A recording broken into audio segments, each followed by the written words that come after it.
aft because of unfavourable sea conditions, Glorious quickly succumbed to German fire, only 35 of her complement of nearly 1,600 surviving. The accompanying destroyers, Ardent and Acasta, put down a smokescreen and then charged from behind it towards the German warships, launching their torpedoes. German gunfire sank both.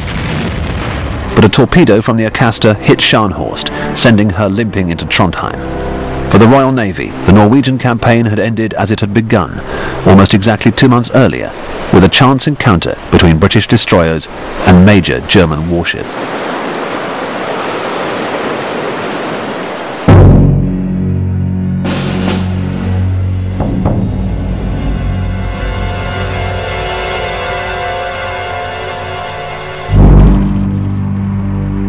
The German invasion of Norway was the first example in history of a coordinated air, sea and land operation involving all three services. It was to serve as a model for the future. The Germans had been bold and innovative, cancelling out Allied superiority at sea with their own superiority in the air.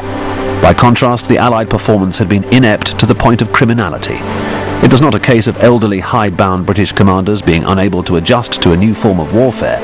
In fact, it had been the younger British commanders who had failed, while the old warhorses, Carton de Weert and Lord Cork, had put in performances to match those of the Germans. By the standards of the First World War, the criterion against which the generation who fought in Norway assessed the intensity of fighting, losses had been light. In land operations, the British had lost 1,869 men, either dead, missing or severely wounded. The French and Poles had lost 530, and the Norwegians 1,335. The Germans had lost a total of 5,296, dead and missing. At sea, losses were about equal, approximately 2,500 sailors apiece, who died on the aircraft carrier, the 3 cruisers, 7 destroyers and 4 submarines, lost by the Royal Navy, and the 3 cruisers, 10 destroyers and 6 submarines, lost by the German Navy. The British, of course, could afford the losses, and the German Navy could not. It was never to appear again in such strength. For the Germans, the most important strategic result was the establishment of naval and air bases north and northeast of the British Isles, from which they could raid British sea lanes and break the British naval blockade. They could also now receive an uninterrupted supply of Swedish iron ore, which rose from 600,000 tons in 1941 to 1.8 million tons by 1943. But the price Germany paid was very heavy.